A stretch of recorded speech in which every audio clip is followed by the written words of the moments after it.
Okay, hey, let's get this out of my groin. I don't know why I do that all the time. So, I just finished up playing Phoenicia. And this is a Tom Lehman game. I had heard some things to indicate that it's kind of got outposting mechanisms. And I guess kind of. I don't remember Outpost that well. I remember not being terribly thrilled with it, but it was very innovative at its time, at least for me. There may have been other games out there doing the same thing, but not that my group saw. Components are very nice, you know, I mean, for the most part. Nice little board. Rules are actually very, very pretty and very heavy stock. I like that. Your cards, all kinds of cards. These things are plastic. I don't like that. Wood is much nicer. They slip around when you stack the discs, especially on the board. The scoring track, with it serving a dual purpose with 5 players, becomes very crowded, especially at the beginning of the game where everything's up here. And with the stack of discs sliding around because they're too slickery, that's a problem. But I think it's a minor thing. You could probably, do something to roughen the edges of the plastic by buffing it with steel wool or, I don't know, gluing some sand to it. All right.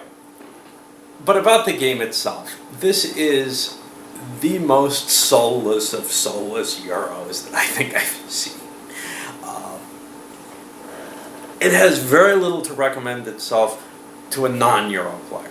The theme, it could be anything where you've got things that are good to own and that you need to devote some resources to.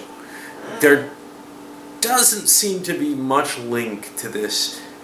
Outpost felt to me like I was actually, building space factories. This, maybe it's because it's got so many different little cards that have points on them, but this doesn't feel like it has anything other than a mathematical exercise, which some people love. Okay.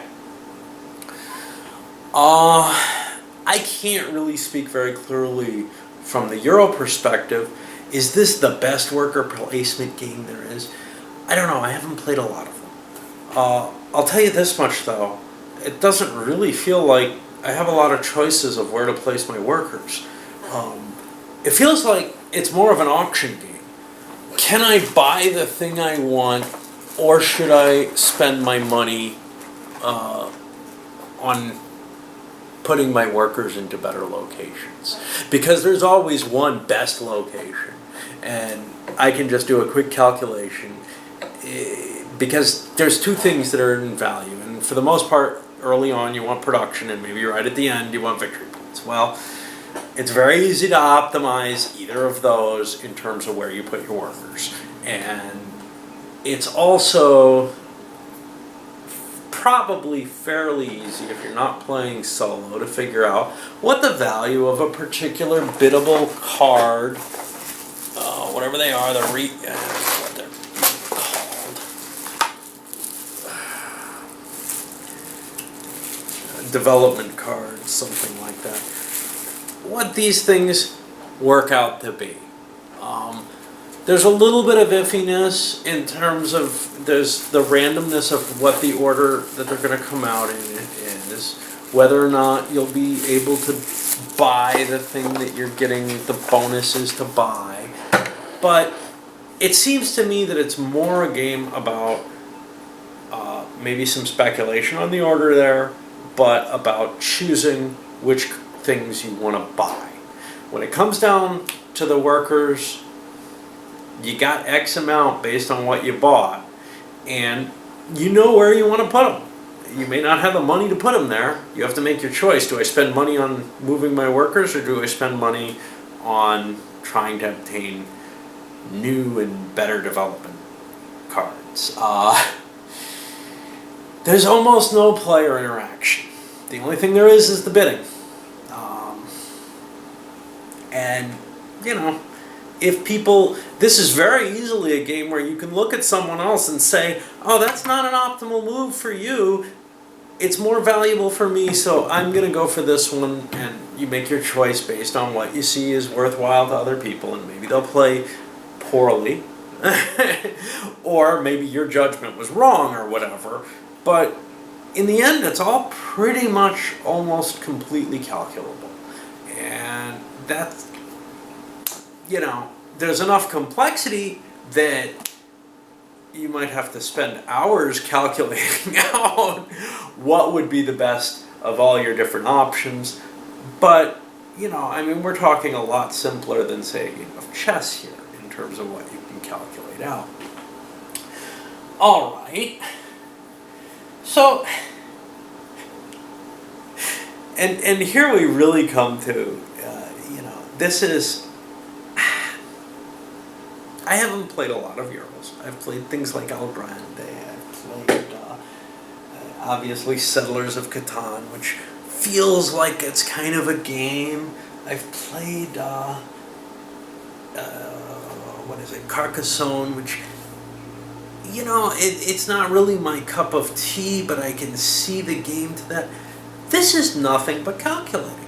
It really is. I see no other value to it.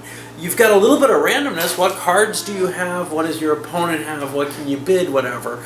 But in the end, it's how much do I get off of this compared to this, compared to this, and which one of those can I actually get away with in the bidding? if they're bidding options as opposed to just buying where you want to move your people. I see almost nothing to this game. Now, if that bidding mechanism is really important to you, if making the choices to buy is really important to you, the worker placement seems very limited because there really are no special abilities to where you put people. There's just how many victory points do I get, how much production do I get, bang, that's it. I'm hoping, I bought Puerto Rico, I'm hoping it's a lot better, or at least a lot more interesting to me. I've heard things, it seems to have, it was very well received. I haven't looked at it yet, but I would say that given the nature of the Eurogaming market, in terms of the number of games that are kind of like this one added nothing. I don't know when it came out, 2008 or something like that? But it just should have never, oh, here's the big advantage. It's got rules in German too. I guess that's pretty standard. Okay, so Tom Lehman apparently gets credits for designing back to '98, but this version looks like a 2007 version. I don't know if anything else came out. Oh, by the way, this is another one of those, I've got a number of these where people I used to game with in my regular group are involved in the playtesting credits for it. And once again, if I was involved in the playtesting, I'd say scrap this thing, it's a loser. It doesn't add anything to my gaming collection. Well, it does. I have nothing like this, except maybe Puerto Rico, which I haven't tried. But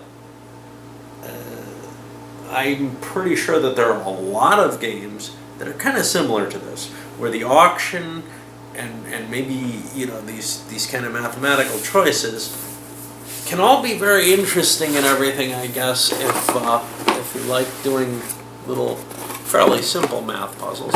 This is not. I've certainly seen other games in the Euro variety that seem a lot simpler to make the calculable decisions.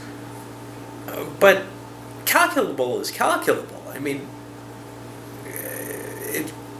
Do you just want to make it take longer for people to think, or do you want to give an edge and maybe put a time limit on it, or what? I don't see anything to this game to recommend it to anyone. Certainly if you don't like Euros, stay away from it. It provides no story, it provides nothing. And I kind of like brass. Something kind of intrigues me about it. I kind of like Settlers. I'm trying to think what other ones please me in any degree. Well, Endeavor, I think, is a wonderful little game. I actually really enjoy it for a Euro. This one, nothing for a non-Euro player. If you're a Euro player, I cannot see why you'd want this one. I just cannot. But I don't really get that whole mindset, so again, maybe some of you love it, maybe you think this is the epitome of the calculation game here, but personally I think this thing just never should have been printed. It's got a nice box. It's got a great idea, Phoenicia. I mean, I want to go out and be trading and stuff, but what am I doing? I'm bidding on cards against people I'm not really competing against. I'm competing about as much as I am in a bowling game. There's just, yeah. This is one of the poorest of the genre that I've seen. It seems like there's too much calculation and effort for what the actual decision making is involved in it. Alright, I'm going to let you go.